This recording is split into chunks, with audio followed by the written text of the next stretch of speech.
Yes, so I'm going to warn you right now, this is the longest video that I have ever done. It's taken me a full week to do this video. I'm not going to do another one this long again, but it's your fault.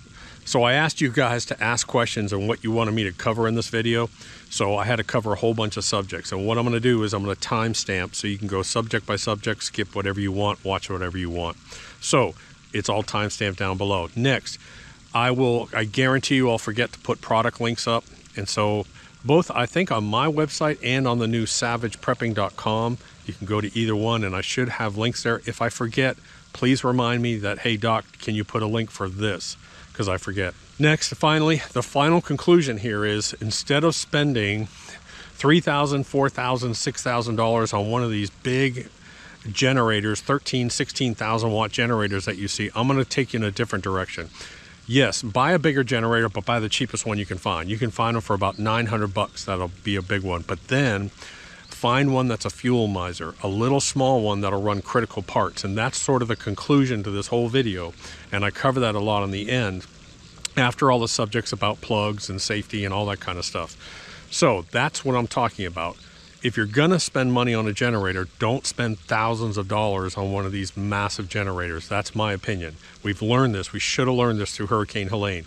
Gas is critical, and you have to have something that's a real fuel miser. And I'll show you the one that runs 6 to 8 hours on 1 gallon of gas. So anyways, hope you enjoy the video. Give it a thumbs up if you don't mind. I'll talk to you later. Here we go. Morning. So in today's video, I'm going to cover a whole bunch of stuff, so stick with me. And yes, I'm going to show you a generator that will run for 6 to 8 hours on 1 gallon of gasoline. This is something we should have learned from Hurricane Helene, and I've learned from years and years of doing preparedness. And back in 1996, going through a hurricane up in Raleigh, Hurricane Fran, where we were without power for 10 days, trees on every house in our neighborhood. It just takes a lot of lessons learned. As you get old, you learn this stuff. So I'm going to walk through a bunch of stuff today. Okay, so what am I going to cover? I almost never write notes when I do a video, so you're going to have to stick with me on this. We're going to cover real quick. I'm going to talk about, we have to talk about carbon monoxide. I need to touch on that. We're going to talk about prepping misdirection, why some people invest in some of the wrong things that we have learned over the years and through the last hurricanes. I'm going to touch on whole house generators like Generac and Kohler. We'll touch on that. Gasoline storage, we'll talk about that. And we'll talk about the fact that you have got to have cash on hand. And you will not have it. You've got to have small bills, $5 and $10 bills. You need to have a couple $100 stored somewhere that you never touch, because credit cards don't work when there's no power. I'll talk about inverter versus non-inverter generators real quick. I'll talk about the plugs on the front of a generator because that confuses some people sometimes. I'll touch on extension cords. Real important factor is when we come to this game plan, this different game plan that I'm going to do, we're going to talk about well water versus city water. It's a big difference. And then we'll talk about my plan that I think is a much better plan that we have learned from between short-term and long-term power outages. And basically it is a segmenting plan where we segment the generator usage. And we'll talk about picking critical items and how we do that. Now in my last video I talked about, just so you know, I put up one about calculating the amount of wattage per appliance. What does it actually use in your house? There's labels inside of your refrigerator, and sometimes they're accurate and sometimes they're not because there's varying loads. But like my refrigerator has a label, I just pulled it up and it said 3.5 amps. So that's like what, 350 something watts that it's going to use. Well, it doesn't use that wattage all the time. So the meters that I showed you are a good way to sort of test and see what is the actual peak wattage, because you're going to have to add those numbers up to get an exact reading. All right, so let's touch on carbon monoxide real quick. Unfortunately, Hurricane Milton, there was an elderly couple that died from carbon monoxide poisoning. And why did they die? It's because they didn't understand the danger and how to run a generator. You never run a generator in an enclosed area, period. So if you have a storage shed, you don't put it inside there. That's what they did. They had a storage shed that was attached to their house. Obviously, carbon monoxide filled up in there, got into the house, and they found them dead. The same thing, that's the number one way that people die from carbon monoxide poisoning, is they run the generator with something that's attached to the house or some kind of roof over the house where it can get in. I run my generator. Now they say run your generator 15 to 20 feet away from your house. I don't. My generator runs right next to my house. But I have an eave, and my eave is only this big, and it's 30 feet above that generator, and I have no open windows at any time while that's running. My exhaust points out, so I'm very aware of what's going on. Plus, I have a carbon monoxide sensor, and that's one thing. Carbon monoxide sensors are dirt cheap. Get a couple of them, put them in your house if you're going to get a generator. One of my beefs is the carbon monoxide sensors on generators. Unfortunately, because a handful of people die, which is unfortunate, and I'm not making light of this, a handful of people have died because they run a generator wrong, which means that legislation is now hitting saying that these new generators need to have carbon monoxide sensors on them. My problem with that is if I run it in the way I run it, which is very safe. Doors open on my little shed. I put my roof down. I put cinder blocks. It's outside my house. I may get a little bit of a backdraft in there and my generator shuts down. Some people say, well, put a fan on your I shouldn't have to hook up a fan blowing on my generator to run it. There's YouTube videos, and I'm not suggesting this, but there's people putting out a ton of YouTube videos. How do I disable my carbon monoxide sensor? Because they're getting false readings. It doesn't happen a lot. I understand. It's not a big deal, but it's a good idea because a lot of people buy generators that don't take the time to learn how to run them. So just be aware of that. That's enough on carbon monoxide. Let's talk about prepping or preparedness misdirection. A lot of people say, I see a lot of people out there, you see so many videos about prepping and what you should buy and what you should do. And people are they're stacking silver because they think that's going to be a good way to trade. They're going to go buy more guns. They've got 15 guns and they're going to go buy more guns. Dude, you only got one trigger finger. Matter of fact, I was out here yesterday. I replaced the trigger on my AR-15 because we're hunting, and I wanted, instead of the 6-pound, I wanted a 3-pound trigger. I sighted in my Ruger M77V dead on. I don't need you only got one trigger finger. So yeah, I've got 1,000 rounds of ammunition for each one of my sets of guns. I've got a handful of guns, no problem, I'm all set. But instead of going out and buying that next gun, buy a generator. It amazes me how many people have 30 guns and don't have a generator. It amazes me how many people have stacks and stacks of silver and they don't have a generator. It's like, dude, you can't eat that crap. Go get a generator. It's absolutely critical that you have a generator, and hopefully by the end of this video you'll understand what size and what type to buy. Now let's talk about whole house generators. Thousands and thousands of people have whole house generators like Generac, and trust me, I understand that it is a real comfort and convenience. Especially because a lot of people, if you live in an area that has natural gas, you can have natural gas come out, hook it up, and it's instant. Within a few seconds, that generator kicks on and your whole house is running. It's not that expensive to run. They're very convenient, but they're also very expensive. If you look at a Generac kind of installed, if you Google it, there's all kinds of crazy ranges out there. You'll see anything from $7,000 fully installed all the way up to $18,000 all the way installed. So what I did, my brother, who loves his whole house generator system, but he has a backup generator as plan B, has a Kohler system. So I texted him and asked him, and he said that his complete price for his that's my blue heron, sorry. The complete price for installation, plumbing, gas hookup, everything, permits, whatever it was $12,800. It's a great thing to use if your spouse doesn't know how to start up a generator and you're away. It's a real convenience item, especially for those 12-hour, 1-day, 2-day things. But in a long-term or disaster situation, I want you to understand something. A lot of times, what's the first thing that emergency crews do if there's a big long-term outage? They tell the power company to shut off the power lines, and they tell the gas company to shut off the propane, or not the propane, but the gas lines. So they tell them to actually shut them down. Next, in a long-term power outage, if it severely affects an area, how does natural gas get to your area? Well, there are compressor stations. And what do those compressor stations run on? Electricity. So those stations have to be up and running for the natural gas to get to your house. Again, they're fantastic. They work well, but not everyone wants to spend $15,000 on a generator that might kick on, once a year, once every 2 years? If you live in Florida, I get it. You've got hurricanes coming all the time. It's a great convenience. So, but again, I'm going to show you a plan that will help you decide, spend a lot less money, and have some type of convenience when the power goes out. Gasoline storage, this is going to come up.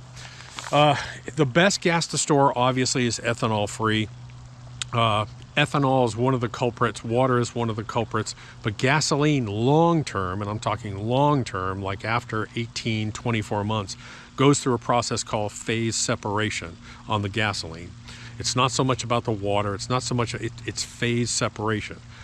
Maybe I'll link to, there's a great article that really explains that in depth, and I learned a lot from that article. Maybe I'll link it on the page below, along with some of the products I'm talking about. But that phase separation process, and it sort of turns into this milky kind of stuff. If you're going to store gas long term, there are two products that I recommend. One, and I'll put a link to them down below. But gasoline, you can store gasoline for up to 12 months. Non-ethanol is the favorite, but it's hard to get. It's expensive, I understand. We have multiple cans. The average person, if you go look in the average person's garage, they're going to have a 5-gallon gas can, or maybe 2, or if they're prepared, they have 3. We have, I think we have 14 or 15 5-gallon gas cans, and I'm getting ready to buy a 58-gallon truck-mounted gasoline system, because what we're having to do is we're having to, once a month or so, put all these cans in the back of John's truck. John runs up and has to spend an hour sitting up there filling these cans. So I'm going to I finally decided I don't want to spend the money on it, but it'd be worth it. Get one of the truck mounted like toolbox gas things. And I think it holds 58 gallons, and that's a much better way for me to go just because of what we do here. But gasoline can be stored fine for 12 months. You add one of the two additives, you can easily push it to 18, 24 months. Obviously, it's a good idea to rotate that gas, use up that older gas after 12 months, and then refill the cans. Extension cords. Just remember, we ran power from our house over to our cabin. We have a whole nother panel over there, and then we have a big battery backup system over there, and I'll talk about backup battery systems in my next video. And then it runs back. We had to bury a 2224 cable. It's massive. The more ampage and wattage that you're pushing through those lines, and the longer the distance, the bigger the cable needs to be. I mean, just look up at some of the power lines that you're looking at. It needs to be a bigger cable. So you don't need, if you're just have your generator sitting outside your house and you're just running a cord inside your house, you don't have to go to like a 10 gauge real heavy extension cord. However, if you're going to run it a long distance, like you got to put your generator over here and then you got to run it all the way around your house, and you got to run it 100 feet, you might have to go ahead and invest in a 10 gauge heavy extension cord. And if you do that, buy an extension cord that has the 3 prongs on it, and I'll show you how I hook that up. They're expensive. The 10 gauge long, I think it's like $120 for the extension cord alone. It's not cheap. But if you're just running extension cords inside the house to power refrigerator, TV, and that kind of stuff, normal extension cords are fine. But if you're pulling a lot of voltage and you're running it a long way, you're going to have to go with a heavier duty extension cord. Okay, so I'm going to talk about plugs on the face of a generator real quick. I'm going to keep this in real layman's terms. I'm not going to start showing model numbers, T55. I'm not going to do that. I'm just going to show you the type of plugs that we're talking about and what's on the front of a generator, because that's important to understand before we move on to the next level. You're going to have something, most people call it an RV plug. This is well, let's start off with the basic first. The small generator I'm going to show you actually has your regular, this is just your regular household 120 outlet. So you have a 120, that's a regular type outlet. I think we've all seen that. We all know what that looks like. The next one is going to be what I call an RV plug. So an RV plug has those 3 prongs. And of course you have a hot, you have a neutral, and you have a hot, you have a neutral, and you have a ground. That's what those 3 represent. When you get to a larger whole house, this is a 120-240, so it can run 140-220. You're going to have 4 holes, 4 slots, and typically it's going to slide in, it's going to turn, it's going to lock. Why do I have 4 holes? If you look at your electric panel, on an electric panel, you're going to have 2 hot rods. So you have 2 hot wires in the center. And that's what's happening here. you're bringing in a 120 and a 120. Doesn't matter which one goes where. They're both hot 120s. When you add those up, you get 240. That's how you can run a 240. Does that make sense? So you have two hots in here that make a 240 or 120, doesn't matter. It depends on where your breakers are. Some of your double breakers will run on both those rods, that's 240. The smaller breaker runs on one of those rods, and that's a 120. Then you have a neutral and you have a ground. Now, what you can do is they make a conversion. This is where we get a little bit complicated. So if you have a generator with one of these, it's not a 240. You can't run a 240 appliances. You can't run your water heater. You can't run your HVAC system. But what you could do is you could plug this in the front of your generator. You could then convert it into one of these and then connect that directly into your panel via an interlock switch. The only thing you have to be aware of is anything that has those double breakers, that's a 240, needs to be shut off. So you'll be able to run, and what it's doing is it's basically taking this hot lead right here and it's splitting it into two. So it's sharing that one hot and making two of these now hot off that one. Now what that does is it sort of tricks your panel into thinking, oh, I've got two 120s. Well, if you're running basic 120 stuff, if you're running a refrigerator and lamps and TV, that's enough power to share those two. But it's not enough power. It's not enough power to run a 240. So be aware of that. So on a generator, again, you'll have three different. You'll either have just regular plugs. You'll have a 3-prong RV plug. That's usually a 30 amp 120. Or you'll have the 4-prong, which is a 120 240. And that has two hot leads coming in at 120. So I hope that clears that up. That makes sense. But yes, if you have a generator that has an RV plug on it, you can buy a little converter that will split this power, the hot lead, into two hot leads and put power to both of those things inside your power box. Again, I'm not an electrician, so consult an electrician before you do this stuff. The one thing, if you're going to try and power a whole house, you have to have it done by an electrician. Do not try and do this yourself. An interlock switch shuts off your main power from the grid before you're allowed to turn on your generator in feed. I have one on my house over here. So the first thing that happens is I shut off my main, I go start my generator, I plug up, I hook up my whole house cord, then I come back in and I throw my generator switch, and I know which panels, what lights are what I'm gonna run. So on my panel, I actually have green little stars on there on my 240s, or things that I want to shut off that I don't want to run. I don't need to be running my pond fountain and aerators. I don't need to be running that. There are certain things I don't need to be running. I don't need to be running my water heater just, for a general power outage. So that's the plugs I want to cover. So now let's talk about one of the things that comes into this better plan is whether you're on city water or well water. So if you're on city water, we'll have a discussion about water in a different video, and water storage and water purification. But if you're on city water, it doesn't use any electricity on your end, because basically it's a gravity fed system that'll run for X amount of days. They usually have some backup power along with that. So you usually don't start to see your water degrade for typically after day 3, maybe day 4. You may have a water boil advisory. If your phone is working, you may get a water boil advisory. But typically on city water, you're good for usually 3 or 4 days. Typically speaking, not always. If it's a major disaster, you need to be prepared quicker than that. Rural, and this is what really happened in Hurricane Helene. A lot of these areas were rural. We're on a well system, and my well uses 240, and it runs at about 8 amps. Matter of fact, I called my well guy. I said, can you verify this for me? So what you do, and I showed this in the other videos, I'm going to take 8 amps times 240. So that's 1920 watts. So I need something that'll run close to 2,000 watts to run my well.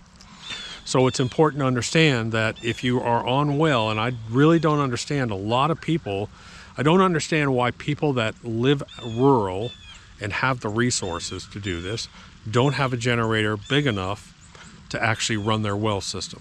That I don't understand. That's your only water source. If that's your only water source. Now for us, I have 2 deep wells, I have a shallow well, and I have a pond. So I have multiple. We always say 2 is 1 and 1 is none. That's kind of your preparedness motto. 2 is 1, 1 is none. Just remember that. That's kind of the philosophy here, what I'm going to be talking about with generators. So we do need to understand that wells are 240 and they're going to pull about 2,000 watts.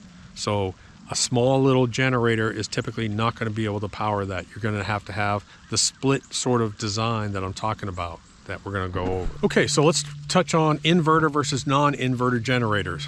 Non-inverter generators, you start up the motor, it's this constant hum, it puts out AC, and it basically stays that way, and they're loud. I mean, I've got an old one up here.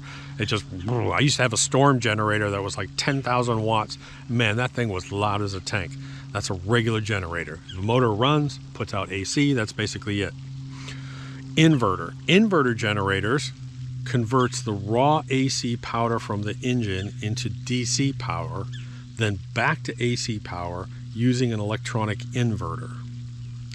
So, the nice thing about an inverter is that you also can have variable speeds. So instead of it running at 1 RPM, it can actually vary based on the actual draw that's coming out of it. Fuel economy, that's one of the things. A lot of your new inverter generators have an eco switch, and that eco switch allows the RPMs to drop way down when it's not drawing, and then as it feels that draw, it kicks up the RPMs. Now there is usually a couple seconds delay in that. Is it going to kill your electronics? No. Do you want to do that forever? No. But in an emergency, it's fine. So again, the RPMs are low, and as it needs, it's going to kick it up. Greatly helps fuel consumption. I'll show you that here in a minute on this one generator. So that's the difference. Inverter generators also put out a cleaner energy. Instead of having maybe some spikes or whatever, there's very technical information on that, but it is a little bit cleaner energy for things like computers and sensitive electronics. So yes, an inverter generator is a better way to go. Oh, I got to clean up this yard. So let's talk about this plan. And my plan is segmenting. Let's just assume that you have a well system, and you're going to need something to use your well, something powerful. So I'm of the point that you need to learn how to segment your power usage. As an example, instead of leaving your power in your well running all the time, on your kitchen counter, put a 10-gallon sports igloo cooler and fill it up and then leave it there. Make sense? So you got a 10-gallon of fresh water sitting on your counter, pointing into your sink, and you can use that whenever you want. Just because you can't turn a faucet on doesn't mean you can't have water. So we don't have to run our well pump all the time. We don't have to run our water heater all the time. Those are some of the big draws besides an AC unit. Those are probably the 2 main draws that you're going to encounter. Water heaters, if you have a double coil water heater, it's probably about 4,500 watts. You got to keep that in mind. So here's a little trick. When you know that when the power goes out, I have a rule, and that rule is nobody uses hot water. In the last outage we had through Hurricane Helene, which wasn't that bad, the power went out, and I told the wife, do not use hot water. She's like, why can't I? said, trust me, don't use it because it'll keep the water warm for a long time. So the power went out. We went, and again, that night, we went the full day without taking showers. The next morning we woke up and I said, we can take hot showers now.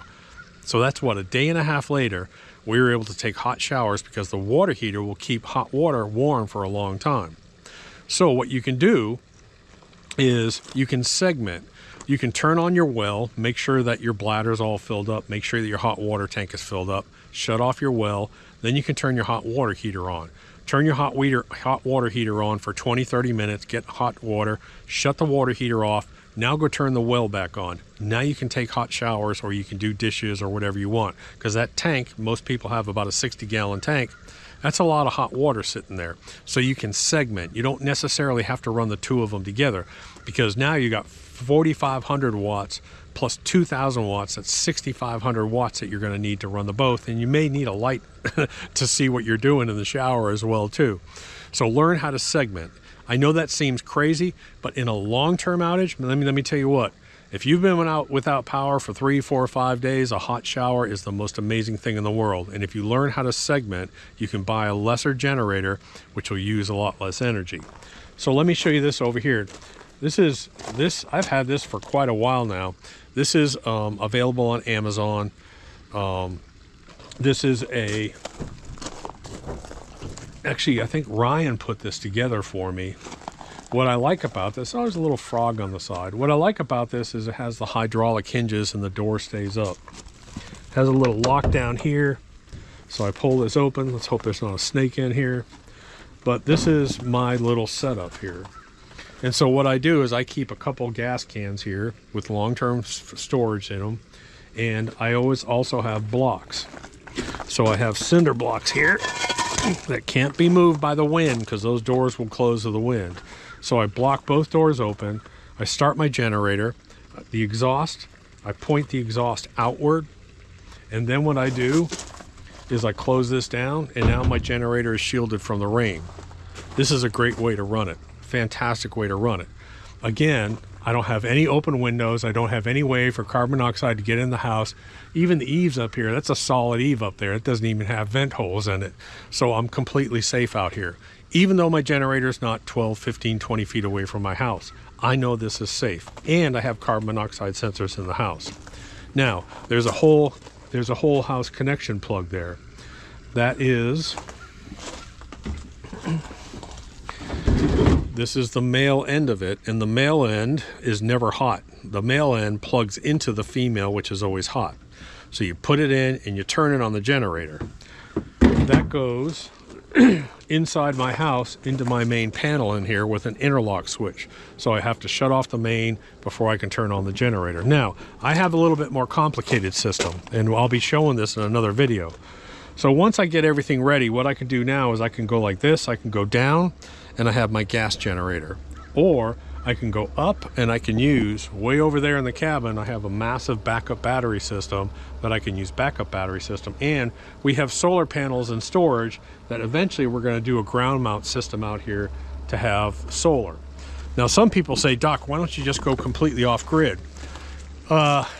We would have to go completely off grid because the way that the power company works out here, they're a pain in the butt as far as regulations. They limit you to 10 kilowatts. They do all this different stuff. Yes, I could have a sub panel. It's just not worth it for me because out here we have cheap power.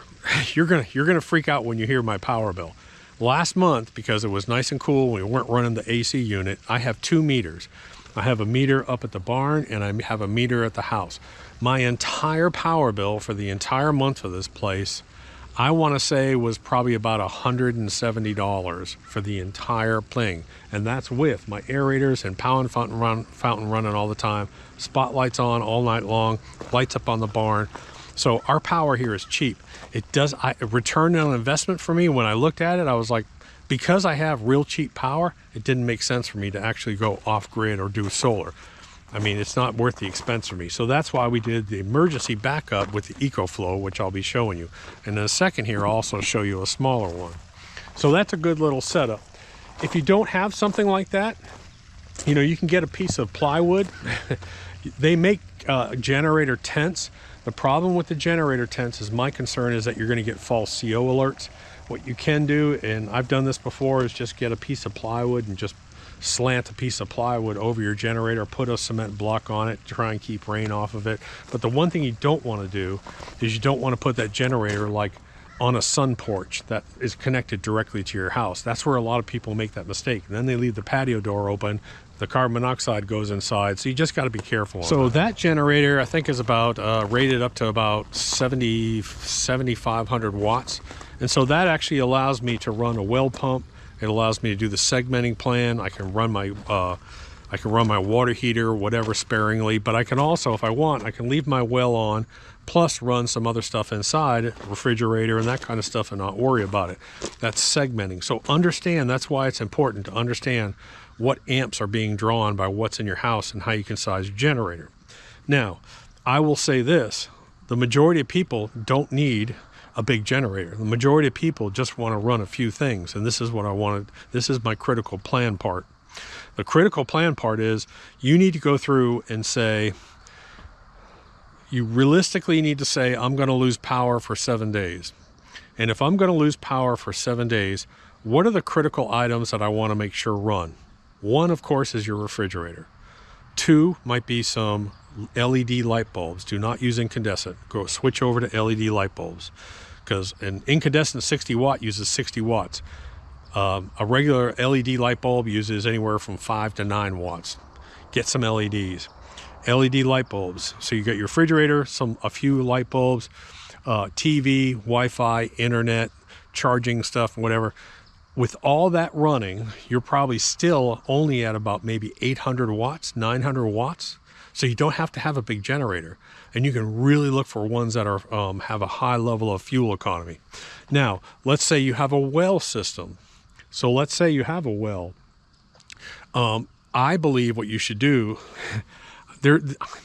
I'm getting inundated right now with ads on Facebook and everything else about these big, massive generators. As a matter of fact, let me pull one up. I actually screenshotted it. Where is it? So I screenshotted it, and this is a 16,000 watt tri-fuel portable inverter generator. It's $6,000. And I'm like, dude, do you know what you could do with $6,000? Not only could you buy 2 generators that'll work the same, you could also buy enough food for probably 6 months. You could have all kinds of cooking resources. You could do so much with $6,000. I just don't get it. But, and the other thing is, even at like a 50% load, this thing this thing burns up like anywhere from half a gallon to 3/4 of a gallon per hour. Now think about that. Think about that for a minute. Let's say you're going to run that thing 12 or 14 hours a day. It has a 10-gallon fuel tank. They're getting cold. They're starting to collapse. This is 5 gallons. It takes 2 of these to fill that one generator up one time. And you're going to get how many hours runtime out of it? How many of those tanks do you have? Well, on the generator I'm about to show you, with this, you could get up to, I'd say, about 30 to 40 hours of running time on this one tank. I'm telling you. And it's enough to run the basic stuff. But you may have to bump it up just slightly. So instead of looking at 2,000 watt generator, maybe you need to go to 22 or 25. And that's where this is critical, to understand exactly what your priority picks are. So let me go get this generator and I'll start it up. Okay, so I'm gonna put a link to this generator below. Matter of fact, I'll even put a link to this battery station, even though I'm not doing batteries today. But let me give you a perfect example about segmenting. I wanna run in a long-term power outage. What do I wanna run? I have city water, I'm not worried about that. I wanna run a couple LED lights in the house. I wanna run my refrigerator. I want to run the TV, I want to run internet, Wi-Fi, I want to be able to charge my cell phone and do those kind of things. That's the perfect unit for it right there. Now here's the beauty about this unit. I bought this. I bought 2 of these. I'm going to give one of these to my daughter because they don't have a backup battery. Matter of fact, they have solar panels on their house, but it's just a supplement system. It doesn't actually have storage. They bought the house with it on it. They didn't put it in. So during a blackout, they've got 2 kids. I'm going to give them one of these so they can at least power the refrigerator and have the kids have some entertainment and whatever. I'm going to get them a long extension cord and I'm going to teach them how to run it so they don't kill themselves. This is not a sponsored video. I buy this stuff. If you wonder why I use associate links like from Amazon or whatever, the only way I can keep buying this stuff and testing this and running it for you guys is by using that stuff, and I appreciate it if you use those links. If you don't want to, don't. I don't care. Fine. Whatever you choose. But it does help us. This is an all-power battery system. I'll link to this one. Down at the beach house, the first night, as soon as we lost power, I ran a box fan, I ran our TV, I ran our Wi-Fi, I ran all that stuff on that all night long. So that little backup battery. The problem with those is they're not cheap. That little thing right there is probably going to be what, $800-900, but it's quiet. So none of my neighbors knew that I was having a backup battery system. That's one of the problems with generators, is it's late at night and you got this big generator running, your neighbor's going to get pissed off. However, this little unit here is so quiet, you'll be shocked. I can actually record a video while that thing's running. So I'm going to start it up here in a minute. But also what I'm going to do, in my last video, I also talked about this little splitter device that lets you check how many amps. I put a link to that. Someone asked about getting fuel out of vehicles. I think on the Savage Prepping website, I think under generators, I linked to this, which is actually a siphon kit that you can actually siphon gas, because the hose is small enough. You can actually siphon gas out of your vehicle. I've got 24, 25 gallons sitting right there. And I also talked about in our cooking series, I talked about the little gas stoves that run on gasoline, not propane, not anything else, but that little gas stove, you can cook for 3 months with what's sitting right there. So anyways, watch that series too. All right, so this unit right here, super, super quiet. It's an inverter, has an eco switch, which allows the RPMs to go down. This will run based on your, I can run my refrigerator, I can run my freezer, I can run a refrigerator, I can run a freezer, I can run lights, TV, internet, I can charge cell phones, I can do all that with just that unit. And that unit will run probably 6 hours on 1 gallon of gas doing that. You heard me right. It has a 1 gallon tank, and that thing will probably run 6 hours on 1 gallon. My old generator from years ago, that was like a Storm Master 10,000, I mean, it had like a 8 to 10 gallon tank, and it would only run 12 hours on that one 8 gallon tank. So fuel, people, fuel is critical. Gas stations have to have power to pump gas. They have to have power to take your credit card. Everyone's lined up at the gas station. It ain't gonna go, it ain't gonna work. So if you only have a couple of those red gas cans sitting around, get you one of these. It's a lifesaver. Again, segmenting. Bird, I have a generator that I can run that will put off a lot of power, but I only need to run that for an hour a day to run certain things. The rest of the time, I'm gonna be running this. I'll just run an extension cord in the house. I don't need to be running that big generator all the time. It's not a problem if your power outage is 12 hours or 24 hours. Where it becomes a problem that we see is when it starts to get into day number 3 and beyond. Day 5, day 6, day 10. When you start to hit that level, trust me, you're gonna be thrilled that you have one of these things that can just put off just enough power for the priority. So let me start this thing up. Enough talking. So this thing on the front, just so you know, it has 2 120s, has a cigarette lighter, USB chargers, has warning lights, and then what it has is you turn the gas on to start it, pull your choke, but when you shut it down for storage, you go right there and that will drain your fuel. So it'll drain the fuel out of the system, which is what you're supposed to do. Once it's drained out, then you turn it off. So you can also daisy chain 2 of these together. They sell a piece where if you want to daisy chain 2 of them together. So I'm going to pull the choke out and we'll give it a start, but this is that little accessory that I want to use to try and test my refrigerator.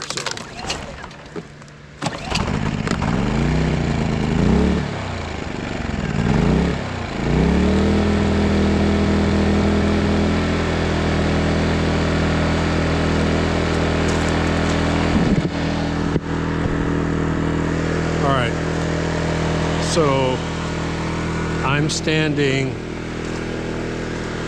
10 feet away from that and I'm talking in a normal voice. Dude, that thing's quiet. So I forgot to open up, it has a valve on the top that shuts the flow of air off to the gas tank, and I forgot to open that up.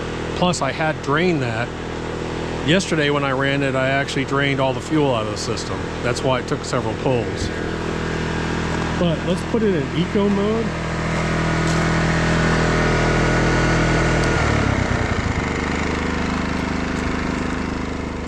Now, 10 feet away from it, I'm talking in a normal voice. Dude, if you run generators all in your life, you'll be like, there's no way that thing's that quiet. Dude, that thing is so quiet, it's crazy. My eco lawnmower is louder than that. It is. My electric lawnmower. All right, so I'm gonna leave it in eco mode. And what I wanna do is, I want you to hear when I plug in the backup battery system, it's gonna draw more. power, so it's the RPMs are going to go up, and I want you to hear that. So now I'm going to plug this in, and we're going to charge that.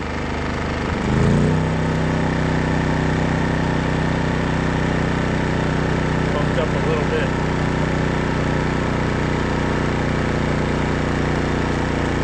So you can see the benefit of having an inverter generator with an eco mode switch on it. You get that varying RPM, and man, let me tell you what, tremendous fuel savings. I would say that's running about a 30% load right now. That at 30%, that's going to give me a good 6 hours at least run time. So I'm going to plug my refrigerator in, but I've learned to test my refrigerator, I got to leave the doors open. I got to shut it off and leave the doors open for a long time to get that refrigerator to kick on. Now this is a smaller refrigerator, and it's not very economical. It's not a nice one. It's just one of those, you know, cheap sort of garage refrigerators. It has a freezer and refrigerator. So I'm gonna see if I can get it to kick us on. All right, let's see if the refrigerator will kick on. Oh, it just shifted up. Let me go see if I can turn the temperature. Here we go. Now my refrigerator kicked on. Now it's coming up to full RPMs.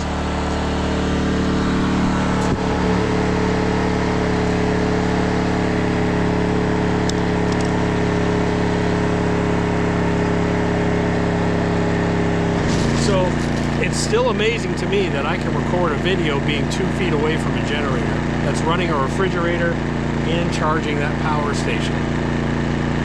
So let's do some math here. It surged up to 8 amps when the refrigerator first kicked on, and now it's running steady. I went inside and checked, and I'm at 6.2 amps. So let's take 6.2 times 120. That's 700, roughly 744, 700 amps. While that refrigerator has the freezer and the refrigerator all kicked on. I turned everything up to the coolest, and that's what I'm running. So I've got that power unit being charged, I got my refrigerator on. This is my system right here for those priority items. Light bulbs, keep the house so you can see. Wi-Fi, got to be able to talk on your phone, charge your phone. All those little things like Wi-Fi, TV, phone charging, internet, that stuff uses tiny power. You're talking anywhere from 20 amps up to maybe 75 amps. Maybe a huge widescreen TV will bump up to 150, 200 watts, not amps, watts, excuse me. So it barely uses anything. So you can just run a ton of those little things. LED light bulbs, you can turn every LED light bulb in your house. If you have 40 LED light bulbs and they pull in 5 watts each, that's not much wattage. So if you're still sticking around, congratulations. I have never made a video this long. But here's what I want you to think about. Instead of seeing those huge generators and say, oh man, that's great, that'll power my whole house. Yeah, it'll power your whole house, but how much gas do you have? And that's why I'm saying, go ahead and buy a big generator, but get the cheapest one you can find. You can find a real big inverter generator for about 900 bucks. And I know that's not cheap for some people. But then, instead of spending $5,000 on one generator, buy the bigger generator, but then buy one of these fuel miser generators. I'll link to several of them down below.